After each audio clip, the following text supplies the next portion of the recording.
name's Leonie Rastas, and I'm a wife and mother of 6 adult children, and a background in nursing and midwifery, and also psychotherapy for trauma victims.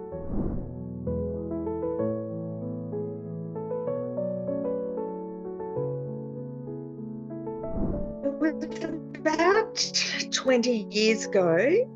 I had just taken on a new job and with the deanery, and this course was advertised, called and gifted, and I went along, and that was really I knew about the gifts of the Spirit, but the charisms that really mobilised those gifts I didn't know until that weekend, and I learned a lot of new things about myself as well.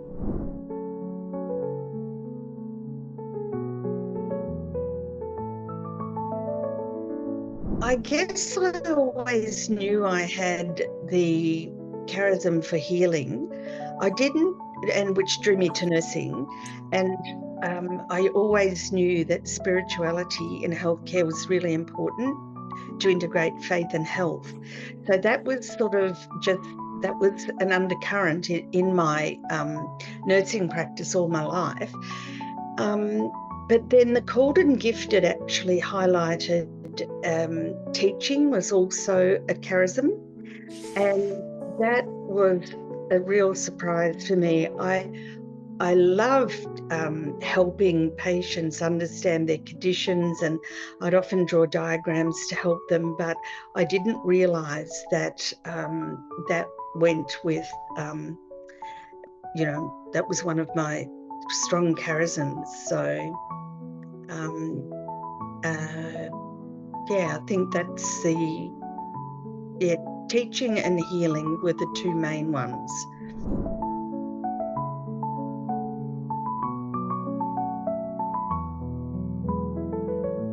Well, I think my frustration with working in the hospitals was that it was really difficult to integrate faith and health and to talk health.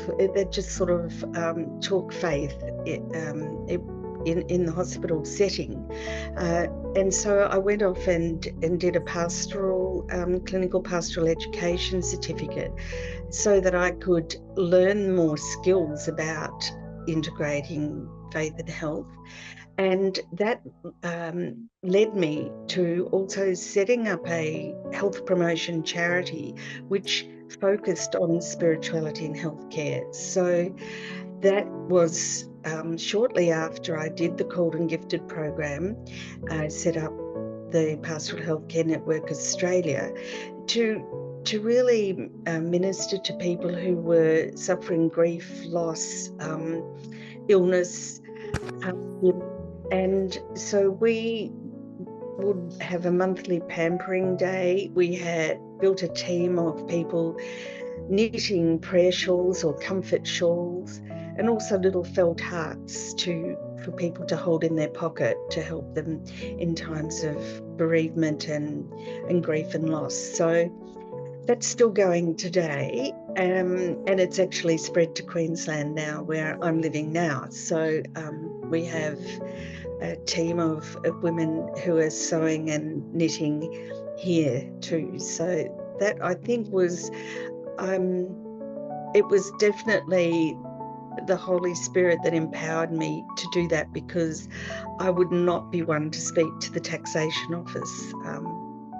about setting up a gift fund and a charity, but I was just propelled to do that. And the work has spread all over the world now. We're sending shawls as far as Finland, and soon to go down to the Antarctica.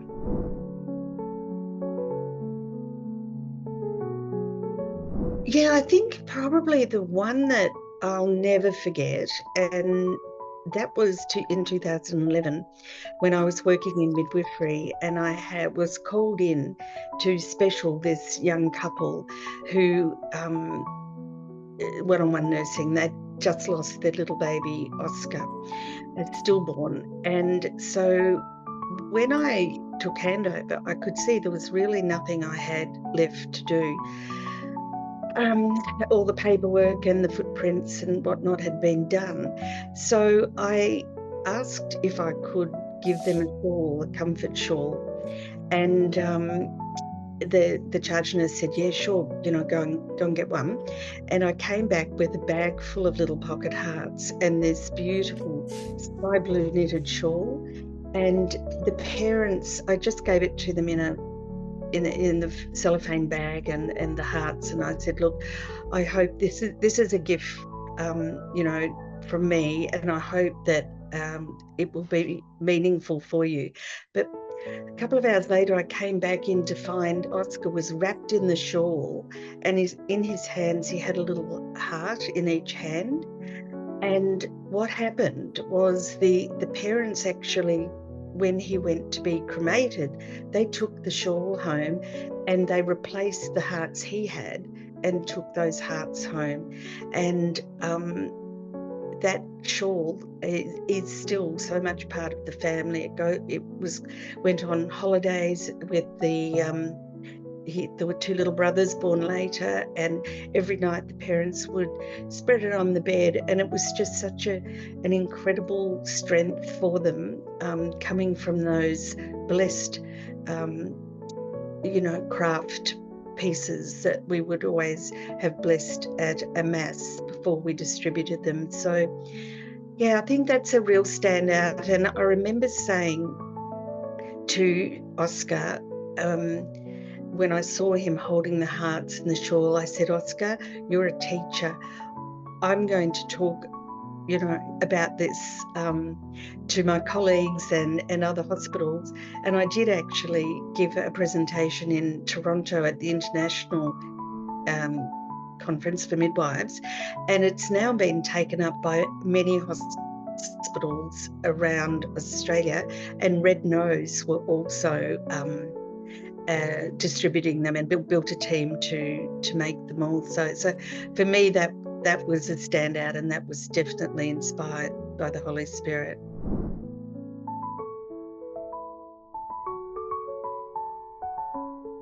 Definitely, yes. I think it's like merging the healing with the teaching. It's just been a logical sort of flow on, and in 2022, I created a wound splint for women after caesarean birth, which led me to an expo in London, which then led me to meeting a midwife who became co-author, and we wrote a manual for women, a C-section recovery manual for women recovering from caesarean birth, because there's an acknowledged gap in the education for those women. So I believe that all started from the Called and Gifted program.